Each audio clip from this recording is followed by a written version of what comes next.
Good afternoon, sir, and good afternoon to everyone. Today, we are elated and feel honored to have Mr. Nishant Mohta amongst us. Mr. Nishant Mohta heads finance function for Invesco for both Global Service Center in Hyderabad and Asset Management Company in Mumbai, corporate accounting, payroll tax, treasury, risk, and strategic analysis. He played an instrumental role in setting up the operations for Invesco in India.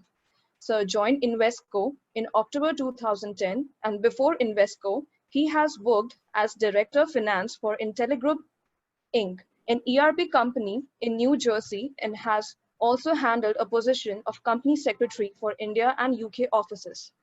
Later, he worked for UBS India and Cognizant Technologies in various finance, secretarial, and consulting positions. He is a certified public accountant under AICPA, qualified chartered accountant, and company secretary. It's a request to all the participants to kindly type in their queries in the chat box given below. Over to you, sir. So thank you, Aishwarya, for such a nice introduction. Thank you very much, and good afternoon, good evening to everyone who has joined the session. Today, it is my effort to share my thought as well as learn from you. COVID-19 is a very recent topic, as you know, and everybody's learning through the process. So I will not claim that I'm expert in what should happen in business strategy and financial statement as. Okay, perfect. So thank you very much. I think I will directly jump into the concept now. So as you know that COVID-19 is a recent pandemic which has hit the world and everybody is learning through the process. So my objective in this meeting is to talk about the effect of COVID-19 on business strategy and financial statements. And having said that, I'm not an expert here. I'm also learning through the process. Now, without wasting time, I move to my slide, into the first slide, which gives the background about why we are here. Basically, COVID-19 has been declared to world in January 2020. It started somewhere in end of 2019, November, December. There's a lot of theory around it, but it was known to the world around 23rd Jan. And then in 2 months, the severity was sort of detected and understood by everyone, and it was declared a global pandemic in March 2020. The words which probably we have never heard or were seldomly used, like lockdowns, quarantine, isolation, has now become key words, and not even people like us, but even kids are understanding it. The people like the support staff, like maids and cleaning staff and all, they also now understand these words. So business were of course caught off guard. Not only businesses but even nations caught off guard, and this was a big disaster. Cool. I would like to be a bit. I mean, I try to be a bit louder, but if you're not able to hear, please will be cognizant of that. Yeah. So what I was saying is, business were caught off guard, and it was disaster for many nations as well as companies, and there were always business continuity plan and other things which companies work on, but this is something which probably nobody was prepared for, and everybody needs to take a step back and see where they are. So this is all about background, but this has led to a lot of change in the entire world, and what are the changes? Let me go through some of those before we move ahead. If Aishwarya can move to the next slide. So many things have changed in this world. I mean, social interaction, in office environment or in a work environment, we'd always, talk about, sitting in a meeting room, calling people in the room, setting up meetings and all. All those have changed. It has become more virtual, as we move ahead. Work style, I think this is another important thing which has changed. Work from home has become normal now. And with work style, the productivity level, the flexibility of time, work balance, family time, working including kids area, everything has changed. Internet has come as a big blessing in this scenario. I mean, just thinking about Spanish flu, which happened in 1918, and years. At that point of time, the internet was not there. Today, most of the things are happening because of internet. And today, we are having this session also because of the internet. So had the internet not been, what would have happened? Its usage has increased dramatically. And I think in hindsight, internet companies were better prepared because they might have never expected this huge volume which suddenly came in. But I think more or less they were able to meet the requirement of the entire globe. Moving on, health consciousness. This is one important factor. I mean, we always used to talk about health in terms of doing some fitness exercises, good posture and all. Now move to a different level together, maintaining personal hygiene in terms of cleanliness. Your hand has become a weapon as well as your protection. I mean, clean your skins, don't touch your eyes, mouth, and nose. Wear mask. All those things have become so much important. And what to eat, how to increase your immunity, how to make sure ready for COVID-19. Yeah, so moving a bit fast now. So yeah, we spoke about various changes, and we were on health consciousness and environment. Environment, I think it's straightforward. I mean, everybody is saying, I mean, everybody is talking about global warming and everything, which has got a lot of changes due to this, and we are seeing some good stories floating everywhere else. Priorities, I think every priority has changed. I mean, I had my travel plan for next 6 months. Everything has gone to dustbin, and everything has changed topsy-turvy, and people are just working on various reprioritizing their things and see how to achieve their objective, both on personal as well as on professional front. Moving on, business model has changed. Business model, online, contactless, major change which has happened or which is impacting almost every business. So people of the businesses which were ahead of the curve using the technology, they are in gain right now. Moving further, family time. This was one thing which was always complained about, work-life balances, time with the family and all. I think this has changed. And I mean, when I talk about these changes, all these things have positive as well as negative connotation. So, I mean, I'm pretty sure you are hearing about some domestic violence increase and all those type of things. So, yeah, if people stay together, there would be cooperation, coordination, as well as challenges between them. So, I think it comes with its own, I would say negative sides as well. Uh, Discretionary expenses, I think all of those have gone. Basically, anything which was discretionary in nature, which was avoidable, I mean, we are not even thinking about those, which are like visiting pubs, going for parties, watching a movie, going to a mall. I mean, these are not even in our thought list at this stage. One biggest change which I'm really surprised is on the education side and the adoption of it. I mean, how people have adopted, how schools and colleges have adopted to online learning, the Zoom classes and all, and we are having now. We were always complaining that kids, especially the younger ones, spend a lot of time on screens and all, but probably those have helped them to adopt to this new model as well. Of course, they are meeting their interaction, their fights, their time with their friends, especially the younger ones. But I think also good thing is due to technology, they're not missing out on education much. It has become a big change. I mean, there were many people who were probably eating every day outside. I mean, outside food is junk food, and that was life blood for many of them. And it has changed both because of the compulsion as well as because of the health consciousness. People have moved into the more healthy habits and have actually avoided junk food, not only because of the availability issue but also because of the consciousness. And lastly, I would say that entertainment has changed a lot. Earlier, entertainment used to mean visiting parks, visiting malls, visiting cinema theaters, pubs, restaurants, all have been confined to home. But again, thanks to technology, I mean, many of those things are available at home now, especially on the digital entertainment side. So it means, I mean, and this is just an indicative list, and there may be more things which can be added, but what I felt is these are the major things which have impacted everyone. And this has not only changed the way we live, we operate, but also have thought business about, utilizing these changes to their advantage or face the crisis due to these changes. So what these changes, before I move on to how we on the impact of financial statement, I want to first focus on the strategy. So this change has brought opportunities for few and some crisis for some of the business. So, but as it is said that every crisis brings unlimited opportunities for everyone, I think this is something where the main litmus test is the businesses which were able to adopt these changes in a positive way are able to utilize this opportunity, and though I mean the businesses are impacted, but they are either able to minimize their impact, or some of the businesses are actually able to gain from it.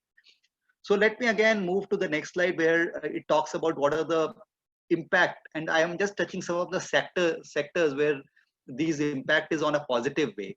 So these are the impacts where these companies, in spite of this crisis, either they are able to keep their business afloat, or they are just they are able to in fact improve their footprint and able to gain out of this crisis. And some of these sectors are digital products. So I mean, when I talk about digital products, of course, Ola, Uber, I mean Swiggy and all are there anyway, but the biggest I would say changes are in terms of Netflix and all, where they're able to keep people engaged. Zoom, which is able to, I mean, make sure that people are able to conduct their businesses about their interaction, social interaction, education, together. Moving ahead, the other sectors which are seeing opportunities are financial market investment. I think this is the time where people have realized, oh, they have not planned for their future. They were, I mean, always delaying their financial planning, and this is the time where they realize, oh, are my future secured? Are we invested in right size? There were some of the crises both on the equity and debt side, and people have reevaluated their portfolio to see whether they are actually making the right investment and whether they need to switch on or not. Moving ahead, other opportunity which we see in the area is then the home gardening. Is, I would say, hobbying business. I mean, this is one thing where people have again always gave the excuse that we don't have time, and now we are seeing a lot of people utilizing their interest in the gardening, and we are seeing a lot of home gardening happening, both in terms of flowers and plants and flowers, but as well as on the food side. So this is something which will grow big, and I think companies, the sectors which are there in this business may gain from this opportunity, may have some good opportunity in this side.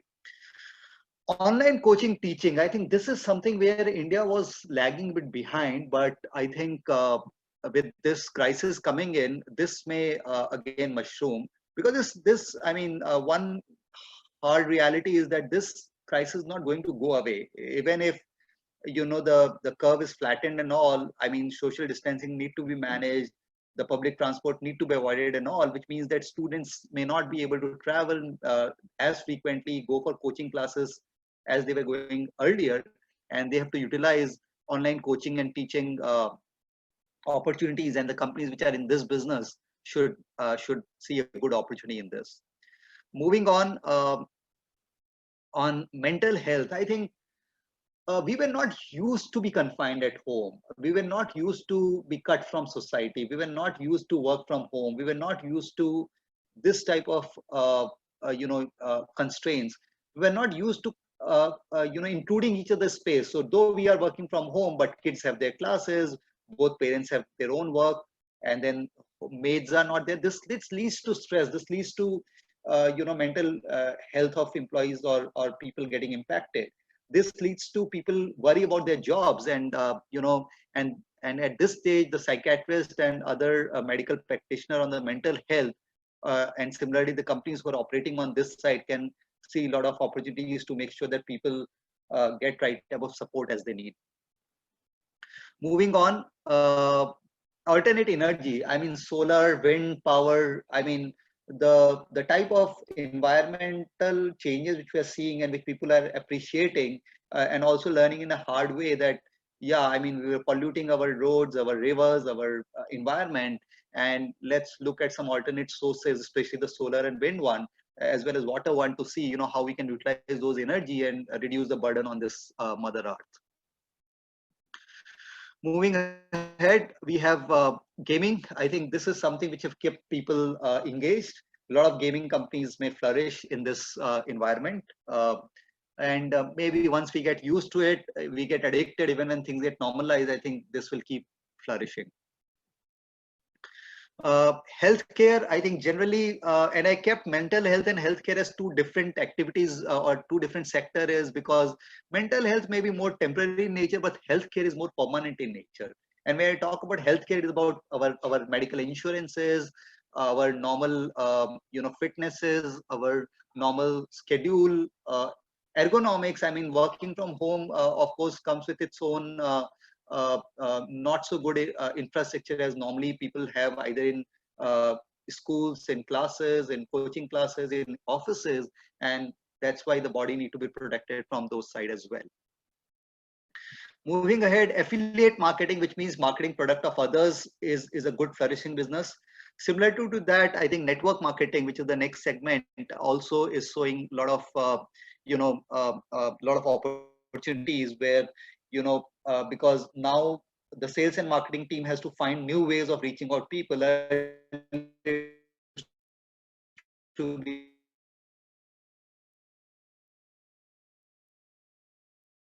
be corporate meetings. It used to be advertising. It used to be these public transport, which we yeah, I think there was connection got reconnected. Is it better now? So data sciences is showing some more changes, which is there. Again, big data and all those type of things will see a lot of opportunities. And then last one on my list is about spiritual sciences. I think people will try to, I mean, redefine their life and all, and those type of companies may also see some good growth. Again, these are again indicative list. I think what I feel is every sector has some opportunity or the other if they can redefine the strategy, but everything else should work well. Data sciences, what I was saying is because there's so much dependency on technology, there's so much dependency on big data and all, like how internet sector has upped their games and we're ready for this change. I think even data sciences, they have a lot of opportunities to work not only on big data, but even on internet of things, on robotics, and also we are able to see a lot of opportunities coming in that area as well. Now, moving to crisis, I think every sector is facing crisis. There is no sector which is actually, say that, oh, things good that this pandemic has hit us. So, but I think there are few things which I would like to call out quite quickly on this. So one is jobs. I think it's a no-brainer. I mean, a lot of jobs are getting cut around the globe, and this is and everybody is worried on this front. Even the students who are looking for good career opportunities, they may be worried that what lies after this, because of course the companies will try to change the way they are operating.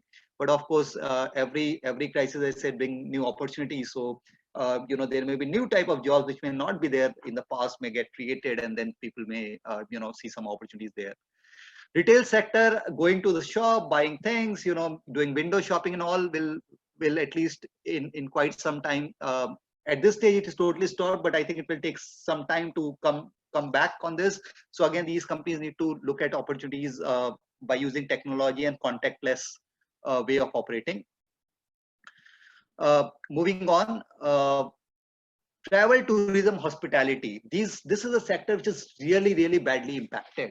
I think air industries, hotel industries, travel operators all have impacted in a big way, and they feel that even when things get normalized, it will take a lot of time and energy for them to bring up to the speed. So this is one sector which need to be redefined themselves to see how they can keep themselves floating. And I feel the impact is this is one of the sectors which is worst impacted, I personally feel. Moving on, automotive and automobile manufacturing, again, because there is a lot of restriction of movement. People are not moving. There are no sale happening of automobiles, as well as the manufacturing has stopped. So this is another sector which probably will take some time to jump back, but I think currently they are facing a big crisis on this.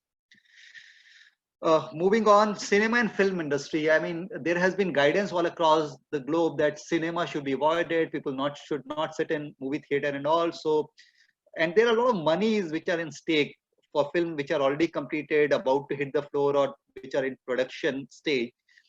I think they have to find ways to promote their film or release their film on different in different platforms, which can be online platforms, Netflixes, and so on and so forth. But again, temporarily they are in big crisis at this stage. And again, entertainment comes probably last in the priority list of employees or people as well. So once things get normalized, people focus more on their businesses and all before moving uh, to cinema and other entertainment. Logistics and transport, again, those industries have got deeply impacted now because of the lockdown. Uh, and again, they have the operating cost to manage. There may be breakdowns of vehicles which are not operated for so long. The migrant workers, the drivers, and all may be difficult to get in again and start work again in normal way. So this industry is also facing a lot of crisis at this stage. But good thing is, once the things normalize, they will be most in need, and they should utilize that opportunity. Restaurants, I think, going out and eating, probably people, it will take really long time, especially for fine dinings and all type of restaurants to to go to normal. And I see a lot of businesses getting shut there, so they have to either redefine their business model, or they face a big crisis in this world. Moving on, luxury products, I think no brainer. I think first the focus on essentials and then maybe comforts. I think luxury products comes last in the list. And with this entire crisis, I think this is an industry which will face the maximum challenge, similar to travel and tourism. Travel and tourism, at least I feel that business side will start, hospitality, business side, travel will start, and we'll see some changes. But luxury products is really difficult to, uh, I mean, run through this crisis. So of course they have to rethink their strategy in a big way. Moving ahead, live sports, I think, not sure. I mean, Rafael Nadal yesterday quoted that entire 2020, he don't see any chance of live tennis getting started, and same may be case with other sports as well, IPLs and other cricket, football, and other Olympics is anyway postponed. And the plan is that probably it may be called off, if things remain like this. So live sports is a challenge, and that faces that create a lot of issues for the sports person whose livelihood is dependent on this. So again, they have to find some alternate means to stay afloat. Moving on, real estate and construction. Again, construction industry is facing a lot of challenge. Real estate, first they have to complete their ongoing construction, and then the biggest challenge comes in terms of getting their products sold. I mean, there is big money. I mean, their gestation period is normally longer, 8 to 10 years normally, when they put in their money and then the income start coming in.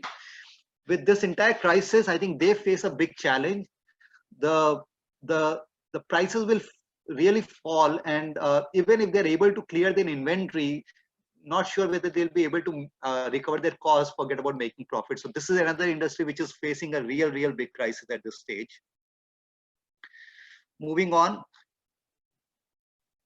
oil and gas, again linked to automotive and automobiles, so it's a no-brainer. I mean, they will face a challenge at least in short run.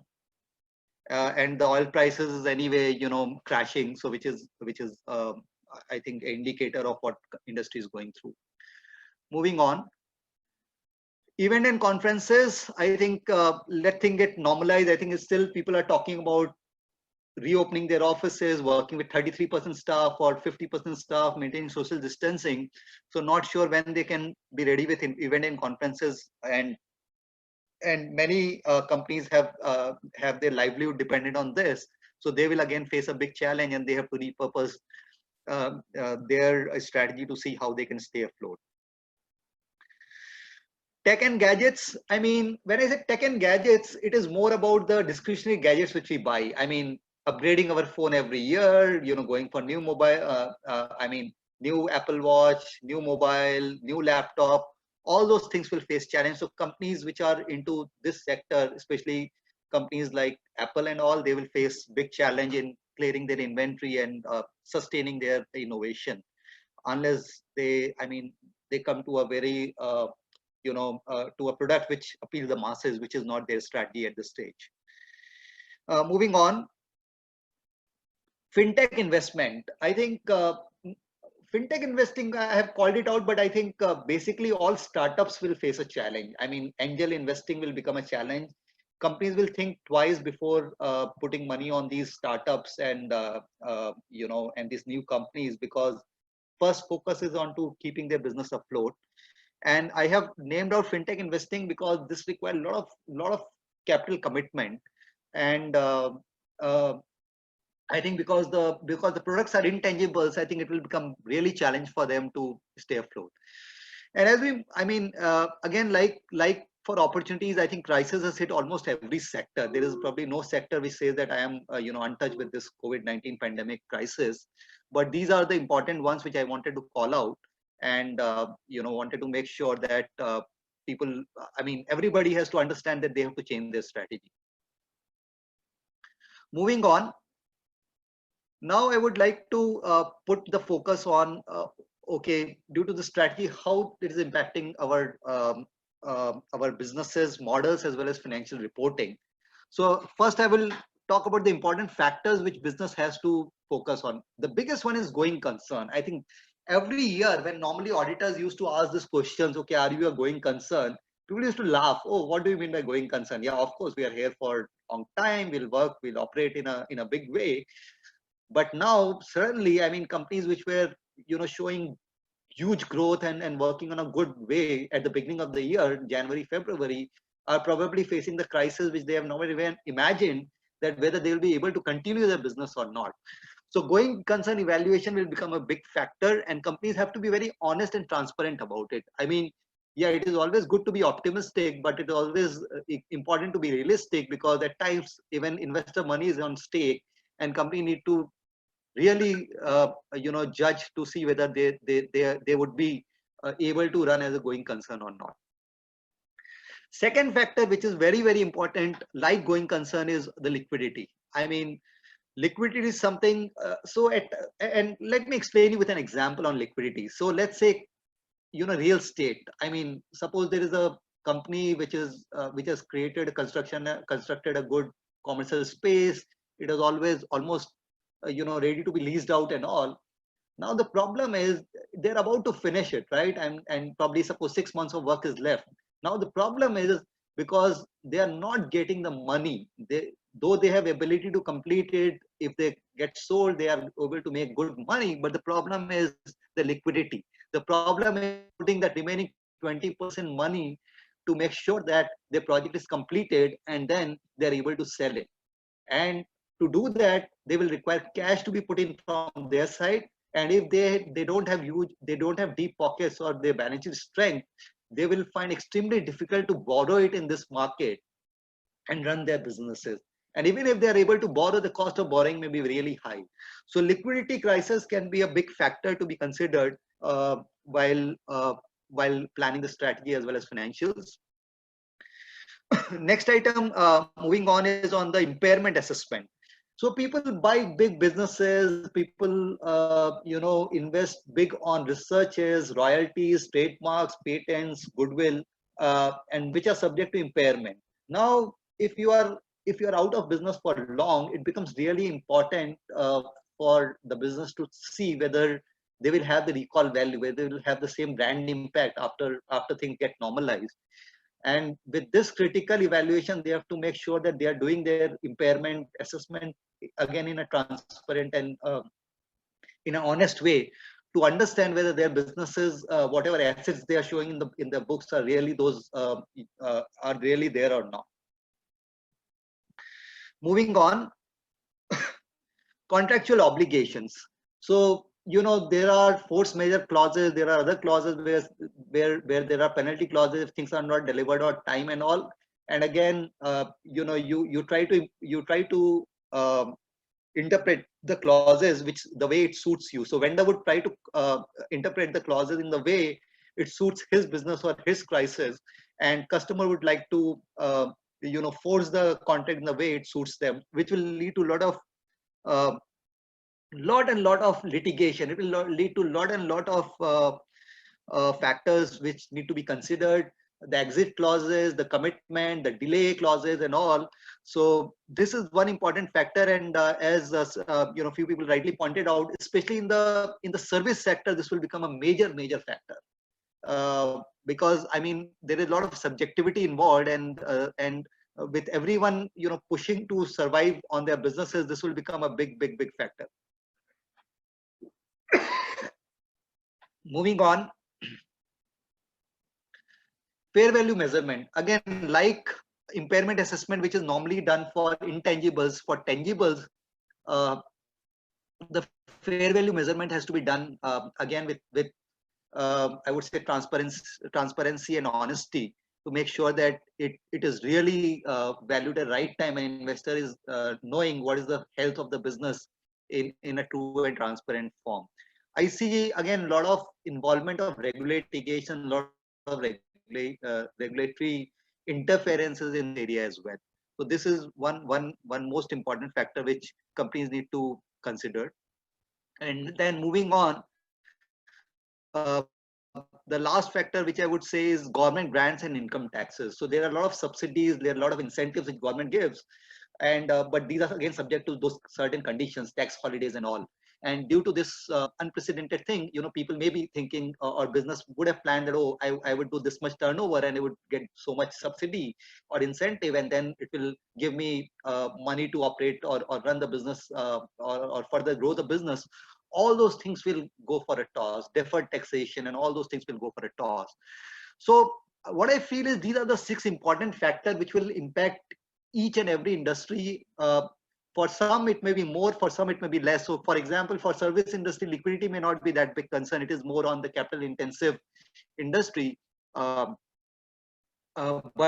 but for service industry, I mean, impairment, contractual obligations, etc., I see a big factor. Government grants and income taxes may impact all the industry. So what I feel is that business, while defining their strategies, if they can address these 6 topics or 6 concerns, I think they can redefine their strategy in a good way. Now, moving on from here on the areas of consideration, and this is basically I am again re-emphasizing few things which I've discussed in the previous slide about what do you mean, when you say going concern, evaluation. So as I said, all entities will be affected. Some will be affected in a positive way, but many would be impacted in a negative way. There may be crisis for some, there may be opportunities for some. But what is important is to do a critical evaluation of your business. Sure that the the judgment is made with the honesty, to make sure that the assessment done is of true nature. And there are many uncertain factors, which is whether things can normalize, when things can normalize. What do you mean, or what did it mean for business when things got normalized?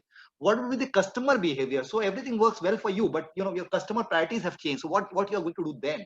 So I think this is an important factor where I feel auditors will play a major role in evaluating. But as a finance heads, I think it is very important for the finance heads to, have that hard conversation with CEO to say that, okay, are we in a risk for going concern? And if yes, let's not hide these facts from regulators, from board members, from investors, from shareholders, because it may be disastrous in nature. And people should be transparent and honest about it. Uh, it may lead to, and we may see a lot of business being closed. But as early this fact is understood by those businesses, it will be good not only for them, but also for people who are putting their money or effort behind these companies. Second factor, or second key area of consideration as far as financial report concerned, is revenue recognition. This is a factor which will again impact every industry. When we talk about revenue recognition, the contract, the normally I mean, whenever revenue recognition evaluation is done by the auditors or by the company themselves, normally the variable consideration used to be considered about the pending orders, the manufacturing status and all. But now there may be few things which we were not normally considered for revenue recognition, such as contractual terms? What does it mean? What are the penalty clauses? What is the recoverability? So for example, yeah, I mean, companies have some product to be sold. It was sold, the customer has taken the delivery, or the customer is fine to take the delivery with some delays, or with some lesser lesser delivery of services. But then whether is it possible to get the collection for those revenue, and if not, then even that revenue should not be recognized. So there should be a lot of conservatism and revenue recognition, and this I feel would be an important factor, important tussle between auditors and financial controller. But as a controller, I think the controller will face challenge not only from the auditors, but bigger challenge from their internal stakeholders, especially the CEO, because they would like to say that, oh no, I mean, they would always look at a positive factor, board member, about the importance of being conservative about the approach, and be important stakeholders like us. And also, if companies are honest about it, they may not be able to they may not they may not face any challenge with the regulators, because at this stage even regulators may come in and say that whether your financial statements are showing the true results or not. So this is an area which will require a lot of effort from everyone, both within the companies as well as outside. Moving on,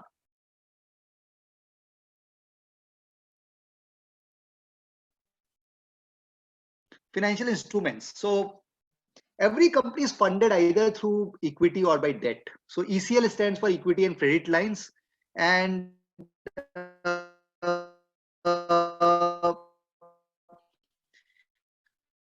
companies again have to instruments both in terms of the capitalized instruments, in terms of how they're funded, whether through debt or equity, and what or EPS on those. But also they have to also consider if they have invested in some products as an investment, either as part of their businesses or as a spare cash investment. They have to also consider whether those investments are really carrying the fair market value or not. So financial instrument valuation will become a big area, and in this I see again a role of actuary coming in some places where historically it would have not been done. So for example, if you have a 10-year paper with a renowned company and where interests were coming on a regular basis, the auditors were fine as long as you have recognized the interest and everything is fine. But now they will think about the validity of the other company where the investment has been made, and then probably some impairment may be recorded for those investments as well. So I think ECL will become a very major area in evaluating the financial statements of the company. Moving on.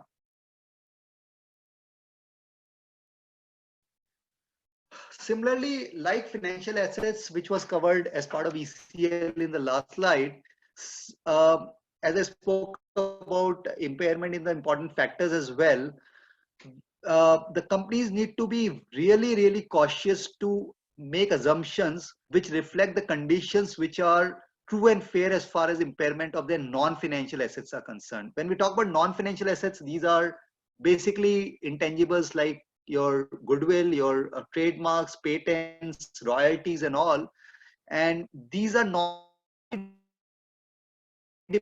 dependent on a lot of variable factors, a lot of nature of things like the projected sales or so on and so forth. And this will require again a lot of evaluation by the company, a lot of work by the auditors to make sure that they are evaluating the books in the right way and presenting the right assessment of those assets in their audit report. Moving on. Yeah, inventories, this areas. Inventory audit or assessment is always a major area of concern, because companies can manipulate their value by undervaluing or overvaluing the inventories. Now in this case, not only inventory valuation but usage of inventory as well, because of the lockdown, many of the companies are shut for so long, whether their whether their raw material are still in usable condition or not. So if raw material was purchased for say 1 crore, whether the value of that raw material is worth 1 crore or not is something which need to evaluate, you know, in a fast manner. Similarly, their work in process. So when these lockdown happened, some of the companies, some of the factories were shut down abruptly, and some of those their products may be at unfinished stage or in making stage. Whether those items can be picked up and be processed as a product, or those need to be scrapped, that is another very considered. And similarly, on the finished products, they have to think whether it is rightly valued or not, number one. Secondly, whether they have the market existing or not. So for example, there may be cars inventory, right, where you know, the finished cars are ready and ready for sale. But now, considering that the automobile industry itself is going through this big challenge and people priorities are not in buying car, so whether those finished products which are there and ready to be sold, whether they are valued as valued in the past, or they are valued with some impact. I mean, food industry, packaging industry, everywhere. This is something which is very important. The biggest challenge comes also because of the two various of those places to perform the physical verification of inventory. So especially for financial year closing March 31st 2020, I see this as the biggest challenge. You know, even if there is a will, there is a practical challenge to value the inventories correctly. And even if companies by their effort do it, I see a lot of challenges they may face with both you know, auditors as well as tax regulator in proving that those values are correct or not. Next area,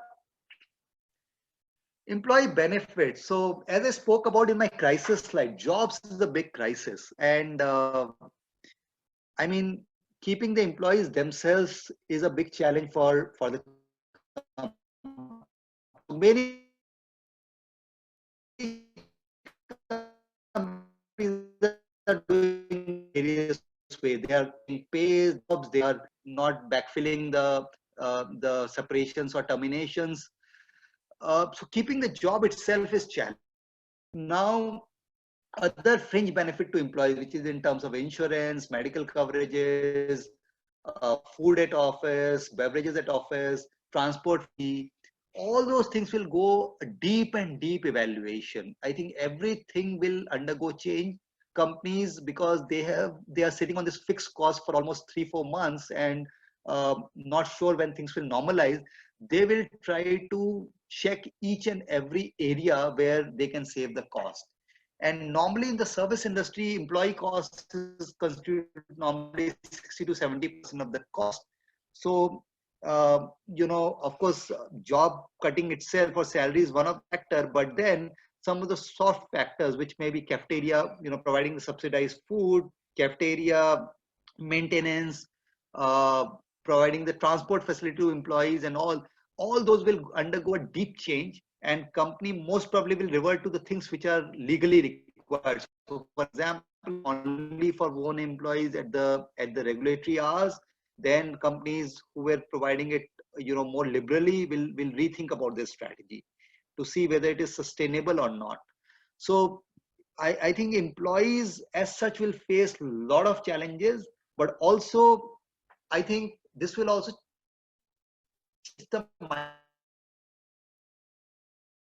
mindset of employees, because in last 20 years the country has seen some environment and compensation for employees, and sometimes people become complacent to okay, treat it as a new job itself in stake. I think people will start valuing above what they have promised a bit more. So I mean, of course there would be some bad news for employees, but on the good side, I feel that there is a lot of opportunities for companies to between the employer and employee may grow manifold. But that is more on the subjective part. As far as financials are concerned, I think employee benefits valuation, which is gratuity, leave encashment, and all, also need to be reconsidered, considering the new environment. And if companies intending to revisit its leave policy or whatsoever, then the valuation of those liabilities in their books also need to be reconsidered. Now coming to next area, which is provision and contingent asset. So at the year end or at the every period end, company makes some provisions in their books, both in terms of accruals as well as in terms of some unexpected losses, bad debts, etc. So normally, I mean, auditors used to compare with past year and say, oh, as long as you are meeting past year or past few years average or whatever, they used to be fine with it. But now I think for everything which is uncertainable, which is things which may change in future, the company need to rethink about it, whether they need an actuary or an expert valuation on those or not. They have to make sure that things which are a bit subjective in nature in terms of contractual arrangements, whether those need to be correctly captured in the books, and the effect of those should be given in the financial statements or not. And most important part is the timing of those. So when those losses or contingencies should be recorded in the books, whether it should be recorded immediately or in a phased manner. Similarly, whether it should be recorded immediately or it should be treated as a contingent liability and disclosed on the face of the balance sheet. So it of course depends upon the judgment of the financial controller and the management, but also it would depend upon the comfort of the auditor as well as the peer group companies practice, based on which these factors will be decided and acted upon. Moving on. Income taxes, this again I have covered in the key consideration about subsidies and investment, and government grants and well. So any tax relief or rebates which were received by the government, it need to be considered from two factors. One, whether the company is able to meet the condition which were specified in those reliefs or rebates or incentives to be given by government, whether they would be able to still meet or not, and if not, ideally they should not recognize those. And secondly, as things may progress, government may also rethink their strategy and may withdraw some of these, so or may extend some of these. So it can happen both ways. To provide stimulus to the industry, they may extend those holidays. So in either way, expense should be recognized immediately or at least disclosed immediately as it may belong to. But on the other hand, it if there is any extension, it should only be recognized when it is realized. So principle of conservatism should be followed in its true spirit, to that companies are disclosing their books in true and fair manner. Moving to last area in my list, book closure and audit. So I think I have mentioned this various in almost all the points which I mentioned in past couple of slides. I think the biggest learning, which as a financial controller or as a finance staff of the company, be honest, there should be transparency, there should be realization of the fact that this has already hit us. There should be, I would say, courage to say true facts to the senior management, even if it is not a good news, that this is the reality and we cannot cook our books, we cannot.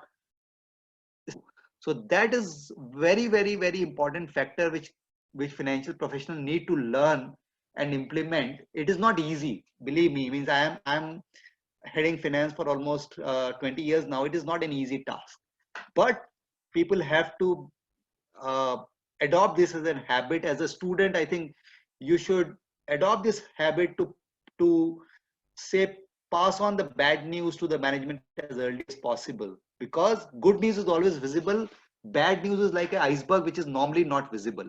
So first and foremost is you should be convinced that what you are stating is correct or not, and if that happens, I think more than half the battle is won. And then also appears that how auditors will treat it.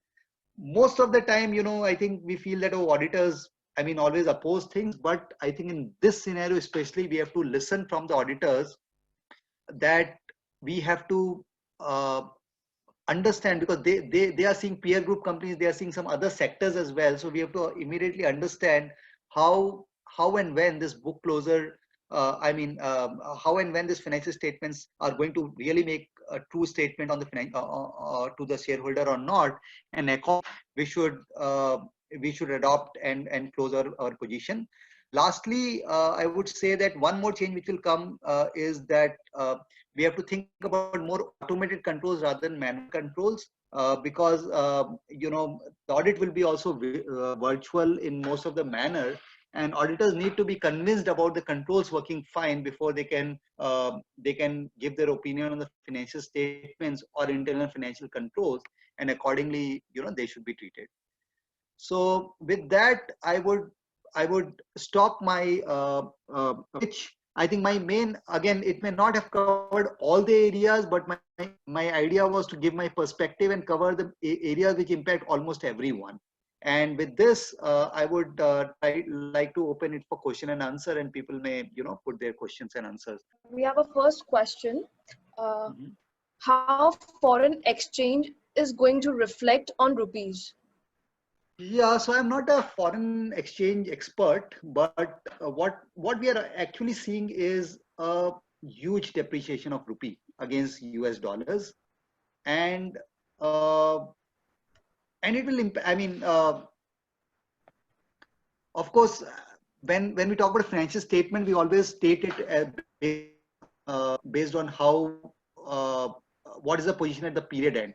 But when we talk about the strategy about foreign exchange, I think hedging becomes a more and more important factor now, because earlier, because of the oil price crashing, because of the US-China war, and this crisis getting closer, I think the problem would be more and more on the economies which are dependent on other economies like India. We are dependent on various other countries to import a lot of things, and similarly, we are dependent on various other countries to export our things.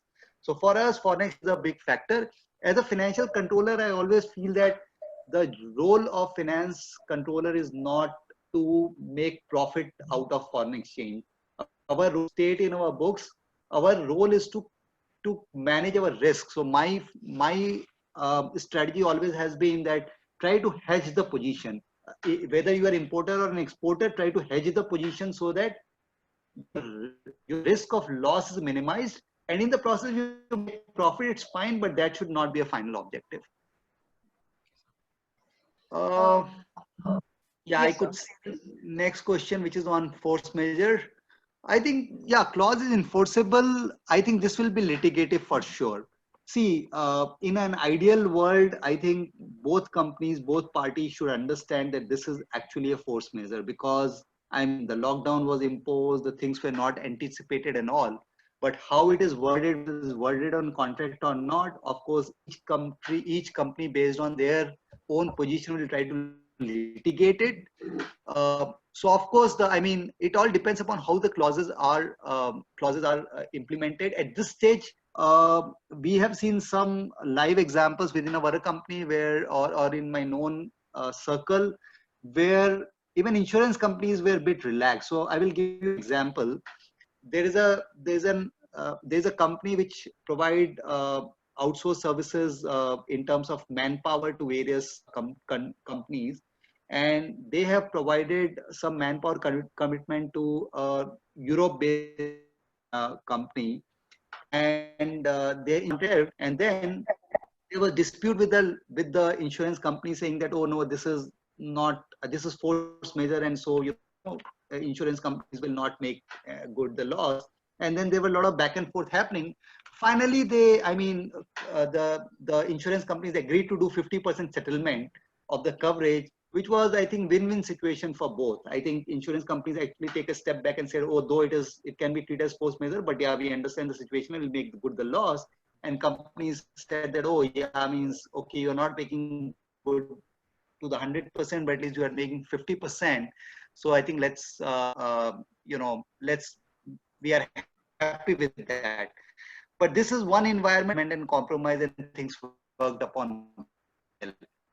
But then, you know, you will see a lot of litigation. So this will be a litigative issue, and this will, you know, go on. I mean, you will see both sides of stories where people work, I would say, in a mutual understanding way and try to resolve it. But also you will see a lot of litigation coming out of it.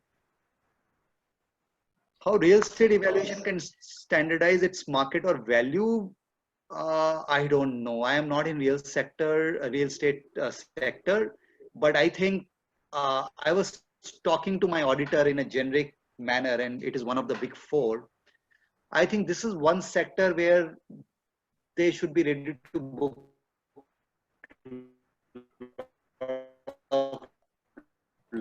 losses.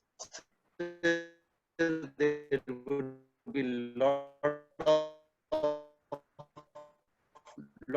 going concern can stand it up. But if that happens, I think it is good. If all real estate operator can come together and say, oh, let's fight this war together, and let's try to standardize our rate or our obligation. I think that is a good wishful thinking. But frankly speaking, chances of happening, I see it's very remote.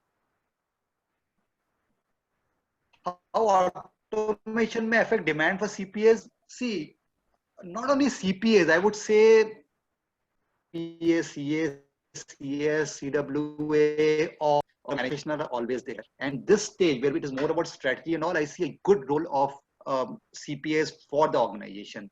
Now, automation, I mean, yeah, there are some AI tools and all, but can it replace the human mind? I would say definitely not. I think same questions were asked when we move from manual books to Excel and all, then we move to ERPs, and now, you know, people are talking about automations, AI and all. I would say that demand for finance professional will always remain. Only thing is we have to be very flexible about it. We have to adopt these automation. So yeah, automation may, you know, cut some redundant, repetitive job, but can it replace the mind power? Probably not. And even if it happens, it may not be. So at near future, I don't see the petrol price in India, despite in spite we are facing tough situation. So this global crude price, this has dropped less than zero because of that settlement issue, and for the temporary phase. And the fact is that you know, it came back to normal. I mean, when I say normal, again, it is lesser than what it was in the past, but it has come back to normal. Now, why price is increasing in India? There are two factors. I mean, the price has gone down today, but the way the oil pricing works is it's the average of my inventory cost, right? So when government, whatever oil stock we have today, it has been purchased over the last 1 to 2 years. Then there's a cost of storage, there's a cost of maintenance, there's a cost of you know, supply and all those type of things, which is normally averaged out, and then the normal price arrives at. One, there is a challenge of really purchasing it, and to further complicate the issue, the demand for oil and gas has gone down dramatically in last 2-3 months, and it may add, so that averaging out may take some time. Lastly, of course, because it is not that important, I would say, as far as essentials are concerned, also government has increased most of the state government has increased uh, the excise to this, which has further led to increase in price. But I feel all those things will be temporary factor, but it will depend upon state to state, because it is not under GST, and unless it is brought under GST, it all depends upon the whims and fancies of how the state government also want to play with this issue. Post lockdown, if business continues their operation, there is contacting coronavirus. However, business stalls, operation fixed expenses can be overwhelmed mainly to losses. Is there a solution? There is no real solution, and a great question, I would say. It's like a devil in the Dead Sea. But is it practically possible to remain in this phase forever? Probably not. I think what would happen is, so I have my regional headquarters in Hong Kong, and they are opening their schools from end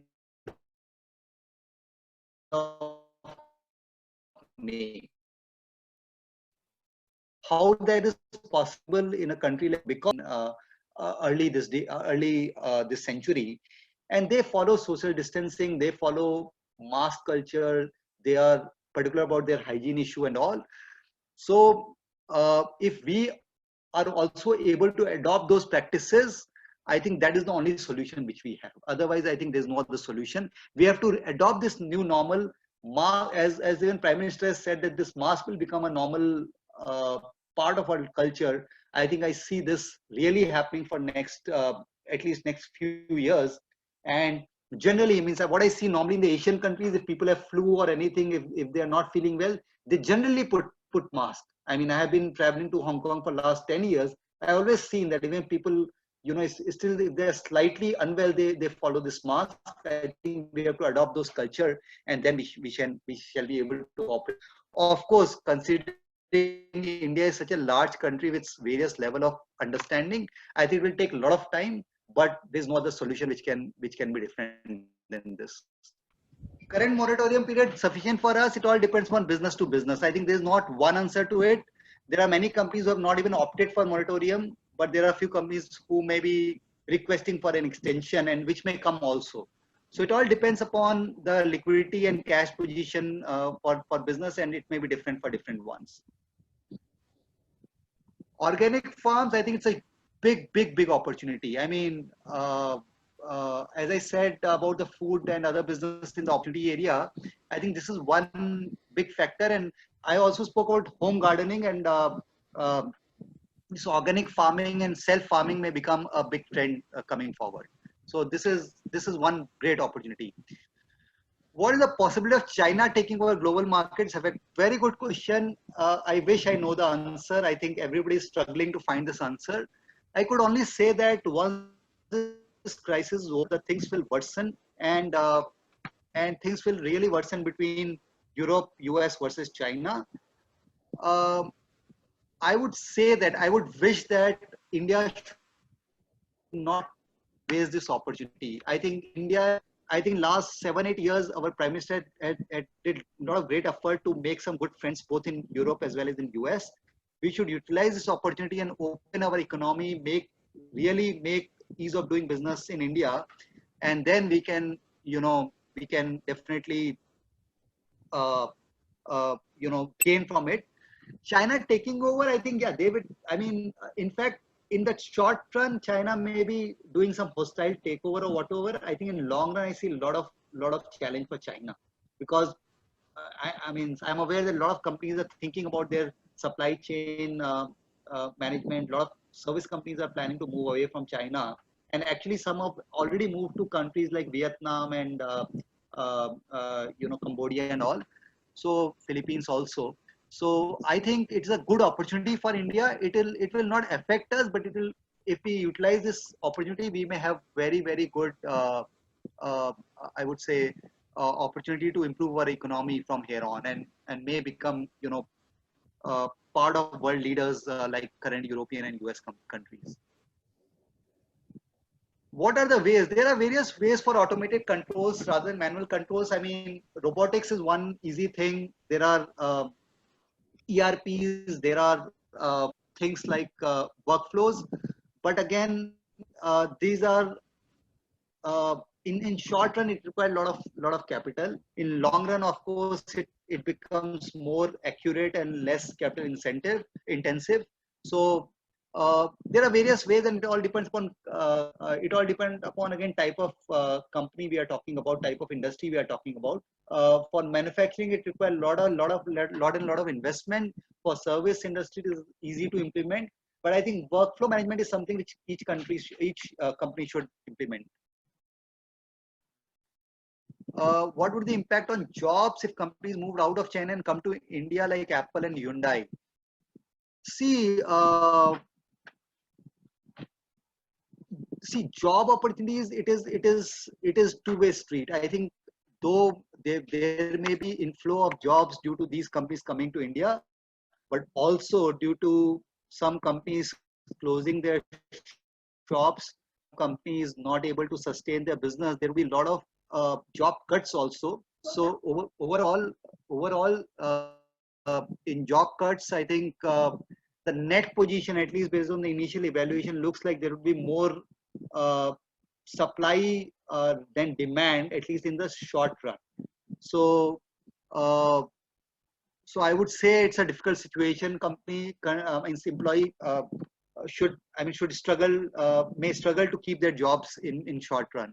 So I would say that it is a mixed bag. How it will pan out, it all again depends upon my previous answer to how India is able to utilize this opportunities, this crisis, and pip China, out. And if we are able to create those many impact, then probably in a medium term we may be able to absorb all the people. But I see a bit of a joblessness, I mean unemployment situation in India in coming time.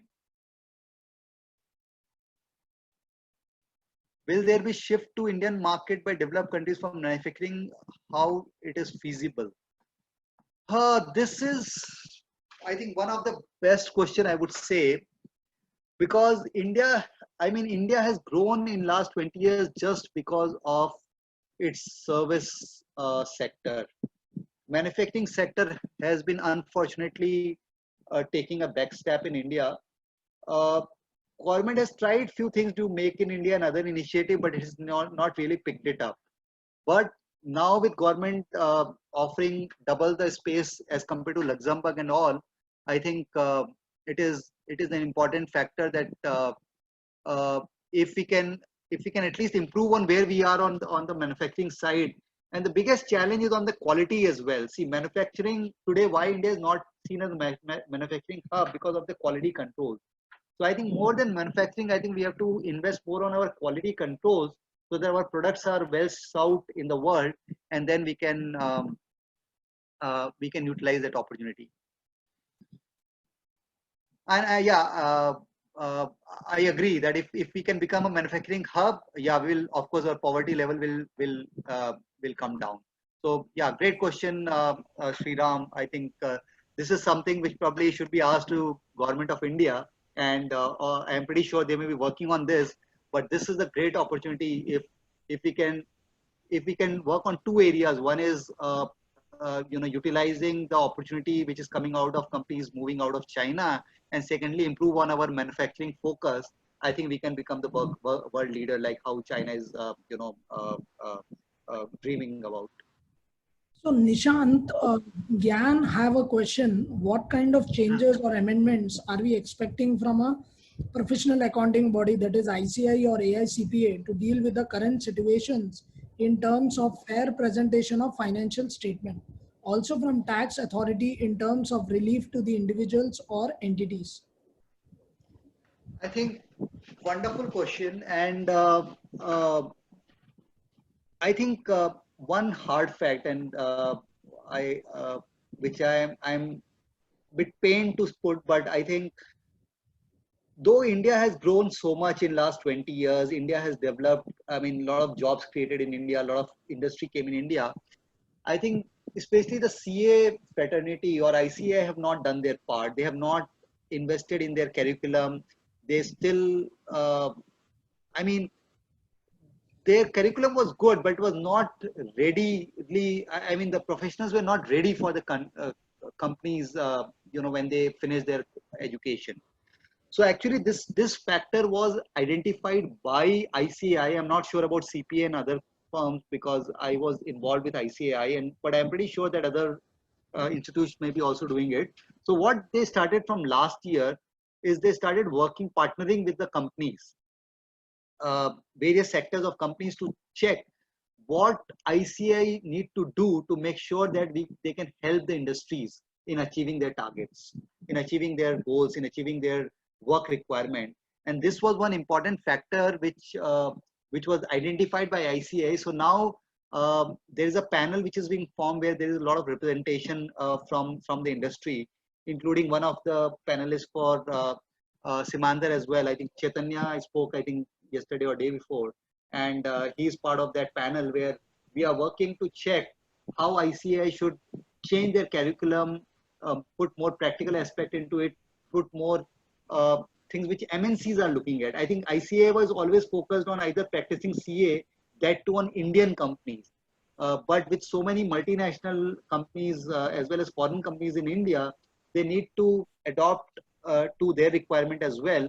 So good thing is at least ICAI have started in that area, and hopefully other institutes may took clue from it.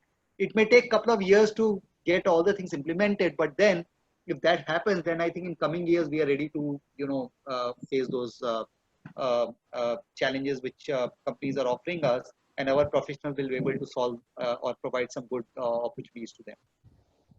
Any So other questions? one question had come from Ravi. What are the top 5 things a CFO, a finance professional should do to become a CFO? Sorry, Sriyam, sorry, Sripal, can you repeat it? Ravi is asking what are the top 5 things a finance professional needs to do in order to become a CFO? In order to become a CFO, that's a good question. I mean, I can share my experience, and what I can say is there is no magic wand, but few things which I would say which are important factors of this is, one is extreme honesty. And when I say honesty, when you do your work, I mean, you tend to make errors, you tend to make mistakes. I think don't try to put it under carpet. Try to acknowledge it, try to learn from it, and not repeat it. So I think that is very, very important. You have to be honest with yourself. One thing which a mentor taught me is that you can lie to the entire world, but not to the person you face in the mirror. So I think that is one very, very important factor, which is not only for CFO, for any professional, that is very important, that be truthful. Be truthful to yourself, forget about others. Second thing is you have to be courageous. And when I say courageous, it is not about you have to take a sword or a gun and fight it out. It's about passing on the bad news to the stakeholder CEO in a respectful manner.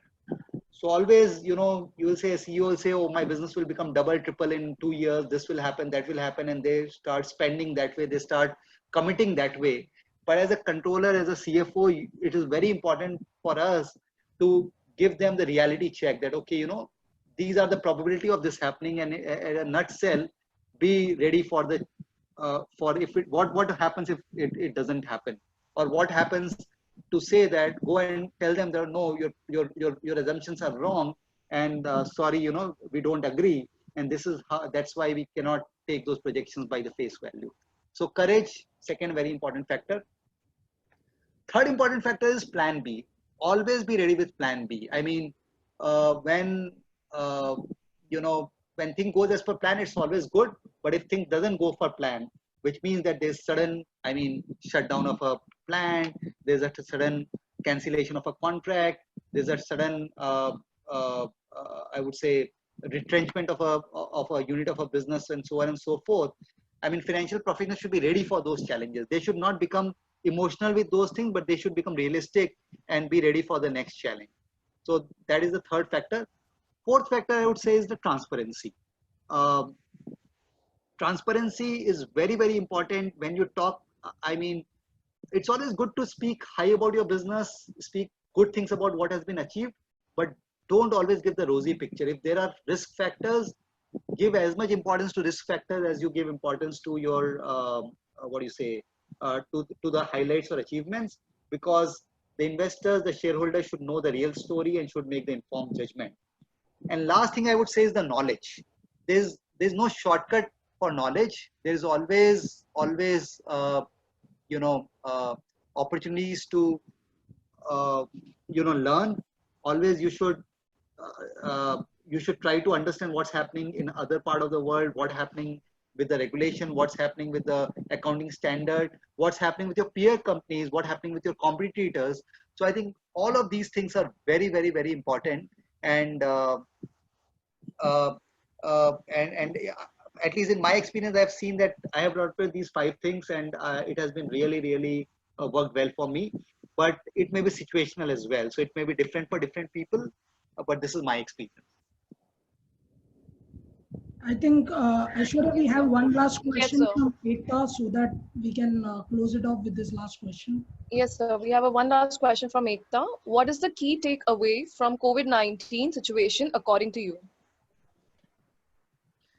Okay, so according to me, I think COVID-19 taught us that don't take life for granted. Don't take businesses for granted. Don't take growth for granted. Don't take career for granted.